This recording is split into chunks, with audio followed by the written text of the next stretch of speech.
साल पहले थी एक बच्चों की परी रडेला। वह एक सुंदर सी जगह से गुजर रही थी जब अचानक उसको एक लड़की की रोने की आवाज सुनाई दी। रडेला ने आवाज का पीछा किया और वहाँ एक लड़की को देखा। लड़की को रोते हुए देखकर रडेला को बहुत बुरा लगा और उसके पास गई। रडेला को देखते ही लड़की ने रोना बंद कर दिया। अपने आंसू पोंछकर छोटी लड़की चांदनी ने रडेला की ओर देखा। क्यों रो रही हो प्यारी लड़की? मेरे साथ कोई बात नहीं करता और मेरे साथ खेलना भी पसंद नहीं करते। मैं हमेशा अकेली होती हूँ और मुझे ये अकेलापन बर्दाश्त नहीं हो रहा है, इसीलिए रो रही हूँ। तुमको अपनी माँ का प्यार है ना, फिक्र मत करो, वो तुम्हारा ख्याल रखेगी। मेरी माँ मेरे बचपन में ही गुजर गई। मैं अपनी सौतेली माँ और अपने सौतेली बहनों के साथ रहती हूँ, सबिता और बबीता। वे मुझसे घर का सारा काम करवाते हैं और फिर इल्जाम भी लगाते हैं कि मैंने ठीक से काम नहीं किया। इसी कारण मैं एक ही काम बार बार करती हूँ और मेरी सौतेली बहनें भी मुझसे बात नहीं करती। मेरे घर वाले भी मुझे पसंद नहीं करते।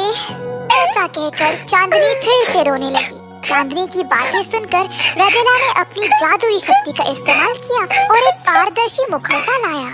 इस मुखौटा को अपने चेहरे पर पहन लो चांदनी, और फिर तुम जो भी चाहो वो सच हो जाएगा। ये लो, पहन लो। बहुत समय से चांदनी की ये इच्छा थी कि वह एक सुंदर लड़की बन जाए और अब उसको ये पाने का मौका मिल गया। मुखौटा को लिया और पहन लिया। मुझे सबसे सुंदर लड़की बनना है, लंबे घने बालों के साथ। ऐसा कहते ही चांदनी एक बहुत ही सुंदर लड़की के रूप में बदल गई, जिसके बहुत लंबे और घने बाल थे। अपने आप को देखकर चांदनी खुशी से झूम उठी। रडेला भी चांदनी की उत्सुकता देखकर खुश हो गई। चांदनी, एक बात याद रखना, ये मुखौटा केवल तुम पे काम करेगा। अगर किसी और ने इसको पहना तो उनके साथ उल्टा ही होगा। ऐसा कहकर रडेला वहाँ से उड़ चली। चांदनी घर की ओर निकल पड़ी। रास्ते में सारे लोग उसकी सुंदरता को देखते ही रह गए। जल्द चांदनी खुशी खुशी घर पहुँच गई। चांदनी की सौतेली माँ ने तुरंत अपनी बेटियों को बुलाया। ये दिखाने के लिए कि चांदनी कितनी सुंदर बन गई। सबिता और बबीता चांदनी को देखकर आश्चर्यचकित रह गए और उससे जलने भी लगे। चांदनी ने इस खूबसूरती का राज नहीं छुपाया और जल्दी उनको सब कुछ बता दिया, पर वह परी की चेतावनी के बारे में बताना ही भूल गई। चांदनी के वहाँ से जाने के बाद उसकी सौतेली माँ ने अपनी बेटियों से कहा कि चांदनी के सोने के समय दोनों जाएं और उस मुखौटे को चुरा ले आए। सबिता और बबीता ने ठीक वैसा ही किया। सबिता, पहले तुम इसको पहनो और ये मांगो कि तुम दुनिया की सबसे सुंदर लड़की बन जाओ। सबिता ने वैसे ही किया और मुखौटे को निकालकर अपनी बहन बबीता को दे दिया। बबीता ने भी बिना सोचे समझे वही इच्छा की। मुझे दुनिया की सबसे सुंदर लड़की बना दो। धीरे से उसने अपनी आंखें खोली और देखा कि उसके हाथों पर इतनी झुर्रियां थी, एक बूढ़ी महिला की तरह। ये देखकर बबीता चिल्लाने लगी। सबिता भी चीखने चिल्लाने लगी। दोनों की माँ, जो उत्सुकता से इंतजार कर रही थी अपनी बेटियों को देखने के लिए, वो भी हैरान परेशान हो गई। हे चांदनी, जागो, उठो चांदनी, उठो।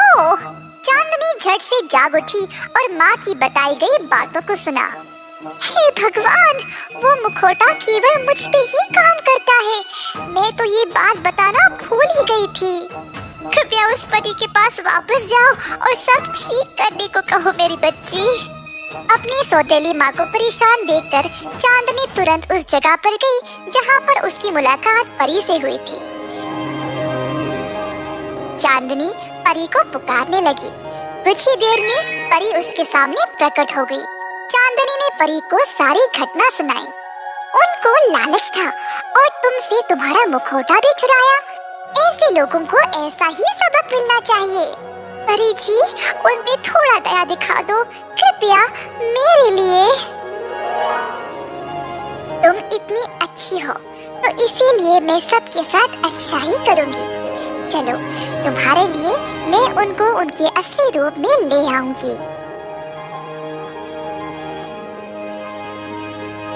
रेडेला ने चांदनी की बात मान ली और उसकी बहनों को अपने अपने असली रूप में वापस ले आई। चांदनी को अब मुखौटे से डर लगने लगा। वह अब ऐसी परिस्थिति का सामना कभी नहीं करना चाहती थी, तो उसने जादुई मुखौटे को वापस कर दिया। परी जी, मुझे इसकी अब कोई जरूरत नहीं है, क्योंकि मैं इस मुखौटे को जीवन भर लोगों से नहीं छुपा पाऊंगी। मुझे ऐसी चीज नहीं चाहिए जिससे बाकियों को हानि पहुंचे। ठीक है मेरी प्यारी बच्ची, पर अगर तुम इसको वापस कर दोगी तो इसका जादू भी मिट जाएगा और तुम पहले जैसी बन जाओगी। कोई बात नहीं परी जी, मुझे जादू नहीं, आत्मविश्वास की जरूरत थी। भगवान ने मुझे जैसा बनाया है, मुझे उससे खुश रहना चाहिए था। और अगर कोई मुझे मेरे रूप की वजह से नापसंद करता है तो ये उनका नुकसान है। बहुत अच्छा चांदनी, मैं खुश हूँ कि तुम्हें इस बात का एहसास हो गया है। अब हमेशा सिर ऊंचा करके रहना और खुश रहना। और सबिता बबीता, तुम दोनों अब से लालची नहीं बनोगे और ना ही किसी से भी ईर्ष्या करोगे। इसकी वजह से तुम बुरी परिस्थितियों में फंस सकते हो। तुम सब लोग आपस में प्यार और खुशी से रहना और एक दूसरे का ख्याल रखना।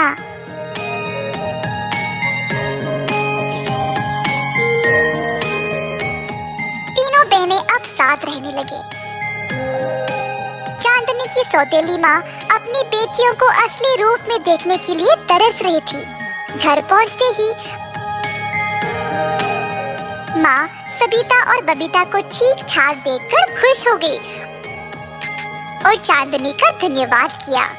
सबिता और बबीता ने अपनी माँ को बोला कि कैसे चांदनी ने अपने वरदान का त्याग दे दिया ताकि किसी और को हानि ना पहुँचे। उस दिन से चांदनी की सौतेली माँ और बहनें उससे अच्छा बर्ताव करने लगी और उसके साथ अच्छा समय भी बिताने लगे। चांदनी का सकारात्मक रवैया और आत्मविश्वास देखकर धीरे धीरे बाकी लोगों का भी बर्ताव उसके साथ बदलने लगा और उसको पसंद और उसका सम्मान करने लगे। चांदनी अब अपने परिवार और दोस्तों के साथ खुश थी। एक बार थे 3 दोस्त, माधुरी, नव्या और गीता, जो बैठकर बातें कर रहे थे। अचानक से वहाँ पर एक कंगन बेचने वाला आया। कंगन, रंग बिरंगे कंगन। सब खुश हो गए और कंगन वाले के पास चल उठे, पर माधुरी उदास थी क्योंकि उसके पास कंगन खरीदने के पैसे नहीं थे। नव्या और गीता ने देखा कि माधुरी निराश थी तो उसके पास मुड़कर वापस गए और पूछा कि क्या हुआ। नव्या, मेरे पास कंगन के लिए पैसे नहीं है। कोई नई बात है क्या? तुम तो हमेशा यही कहती हो। अरे माधुरी, बुरा मत मानो, धीरे धीरे पैसा जमा कर कर तुम बाद में भी खरीद सकती हो। मैं भी उसी समय खरीदूंगी। चलो, जब तक तुम्हारे पैसे जमा नहीं हो जाते हम इंतजार करेंगे। माधुरी ने अपने सहेलियों को अलविदा किया और घर की ओर चल पड़ी। घर पर उसकी माँ ने देखा कि उसका मन कुछ ठीक सा नहीं लग रहा था। क्या हुआ मेरी बच्ची? माँ, बाजार में एक कंगन वाला आया था। सब लोगों ने खुशी से कंगन खरीदे। अगर हमारे पास काफी पैसे होते तो आप भी मेरे लिए खरीदते ना। हाय मेरी बच्ची, चिंता मत करो। तुमको पता है असली धन क्या होता है? एक दयालु दिल और दूसरों की मदद करना, और इससे हम कुछ भी पा सकते हैं। ठीक है बेटा। अपनी माँ की बातें सुनकर माधुरी को अच्छा लगा और उस रात वह शांति से सो गई। एक दिन माधुरी और उसकी सहेलियाँ बातें कर रहे थे जब उन्होंने एक गधे को भारी लकड़ी उठा ले जाते हुए देखा। माधुरी ने गधे की ओर देखा और अपनी माँ की बातों को याद किया। माधुरी गधे का बोझ हल्का करना चाहती थी। अपनी सहेलियों से भी मदद मांगा। छी छी, ये गधा कितना गंदा है, मैं इसके पास भी नहीं जाऊंगी। माफ करना माधुरी, मेरे कपड़े नए हैं तो मैं नहीं आ सकती। माधुरी ने अब गधे की मदद अकेले ही करने का निर्णय लिया। यह तो काफी मुश्किल काम था, पर फिर भी उसने किया। इसी दौरान एक बूढ़ी महिला वहाँ पर अपने गधे को ढूंढते हुए आई। ओ बिल्लू रुक, बिल्लू मैं तेरे पीछे और नहीं दौड़ सकती। बूढ़ी महिला को पता नहीं था कि गधा एक ही जगह खड़ा हुआ था। जब वह पास आई तो उसने माधुरी को गधे के पास देखा। अरे बेटी, कौन हो तुम? अम्मा जी, मैंने आपके गधे को अकेले इतना भार लेकर चलते हुए देखा, तो बस मैंने थोड़ा सा बोझ हल्का कर दिया गधे की मदद करने के लिए। क्या तुमने अकेले इतना भार उठा लिया? वाह, तुम तो काफी बलवान बच्ची हो। क्या तुम मेरे घर आकर मेरी मदद करोगी?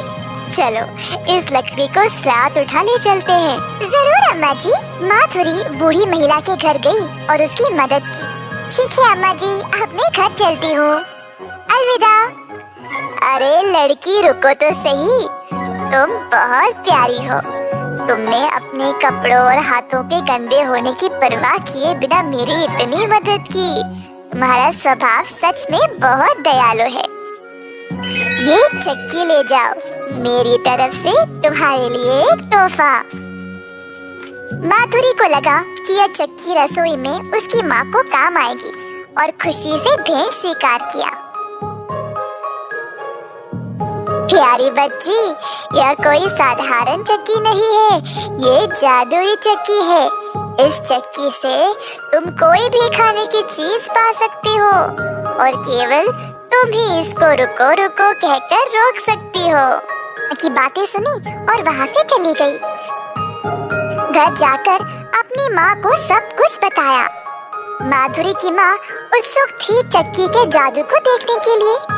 गिरक कर बोली, ओ जादुई चक्की, हमें खाने के लिए चावल दे दो। ऐसा बोलते ही चक्की चलने लगी और उसमें से चावल के दाने निकलने लगे। दोनों माधुरी और उसकी माँ यह नजारा देखकर आश्चर्यचकित रह गए। चक्की चलती गई और सारा कमरा चावल से भर गया।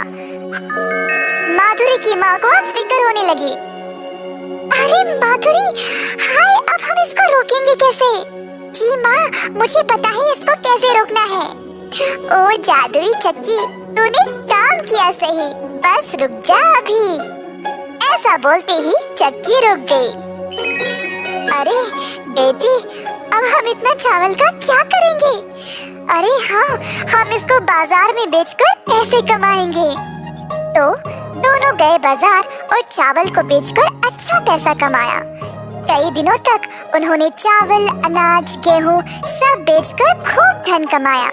माधुरी की माँ ने माधुरी के लिए वो सारी चीजें लाई जो उसको चाहिए था।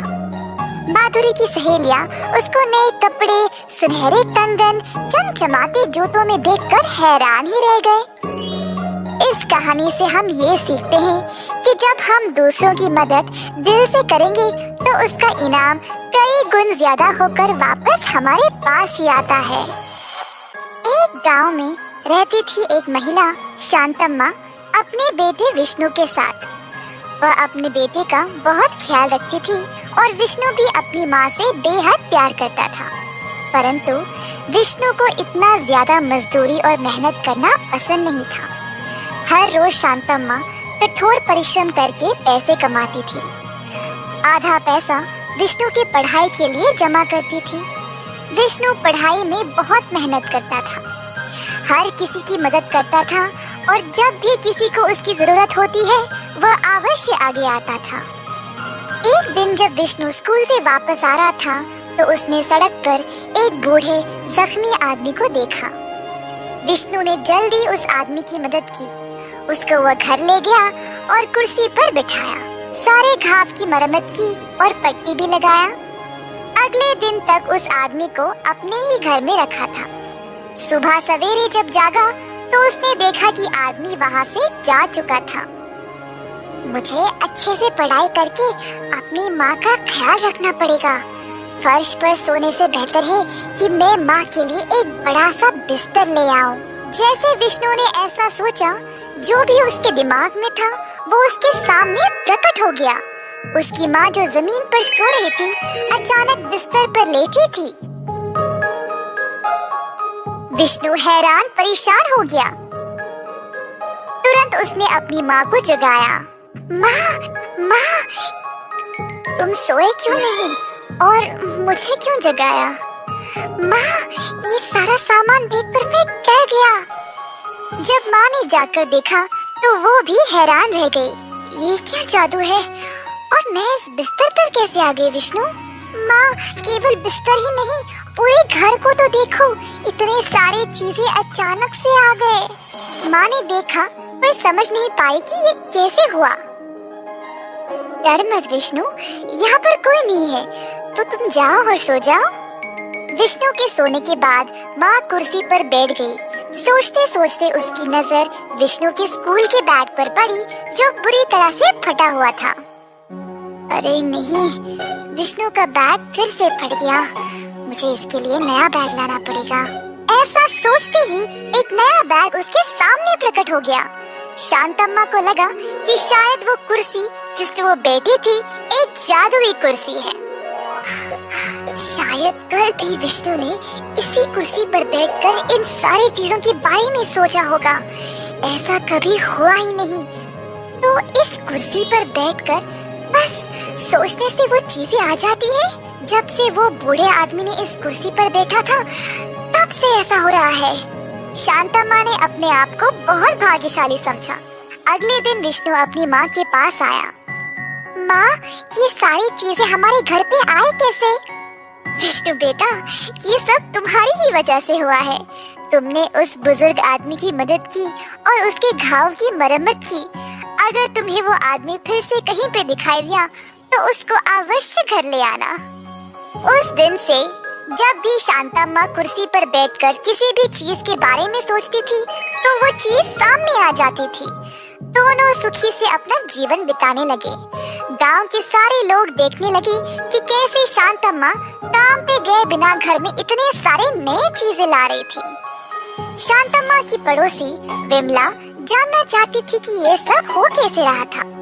चोरी छुपे वो उसके घर आई और देखने लगी। उसने शांतम्मा को कुर्सी पर बैठकर चीजें मांगते हुए देखा और सब कुछ प्रकट होने लगा। ये देखकर विमला आश्चर्यचकित रह गई। कुछ भी करके ये कुर्सी मुझे लेना ही पड़ेगा। उस रात जब शांतम्मा और विष्णु सो रहे थे, विमला चोरी से घर के अंदर आई और कुर्सी ले गई। जल्दी अपने घर वापस गई और कुर्सी पर बैठ गई। लालच में आकर सोचने लगी कि उसको क्या क्या चाहिए। मैं क्या मांगू? मेरे पास तो सब कुछ है।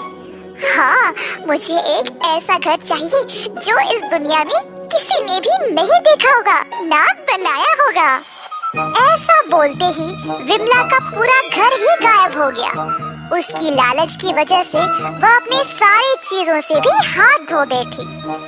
शांतम्मा और विष्णु खुशी से जीवन बिताते गए, ये सोचते हुए कि शायद कुर्सी अपने आप गायब हो गई थी। इस कहानी से हम ये सीखते हैं कि जरूरतमंद की मदद करने से अच्छा फल मिलता है और लालच में इंसान सब कुछ खो बैठता है। जादुई पेड़। एक समय की बात है, एक छोटे से गांव में रहते थे 3 भोले भाई, राम, गोपाल और रवि। एक बार उन्होंने जंगल के बीचों बीच एक अजीब सा पेड़ देखा। उनको समझ नहीं आया कि यह है क्या।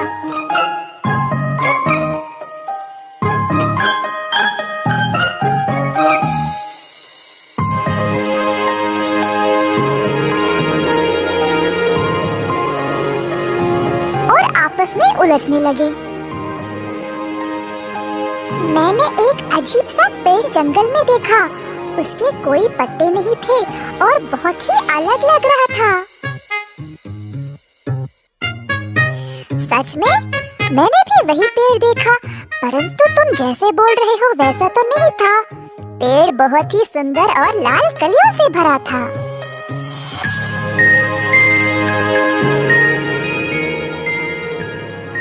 ये कैसे संभव है? तुम जंगल के बीचों बीच वाले पेड़ के बारे में ही बात कर रहे हो ना? लगता है तुमने कोई अलग पेड़ देखा होगा।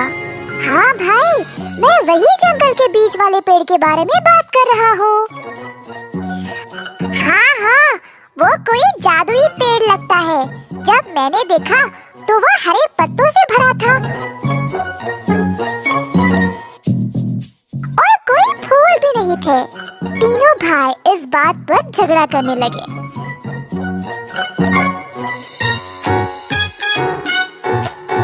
पास में एक ब्राह्मण उनकी बातें सुनकर हंसने लगा।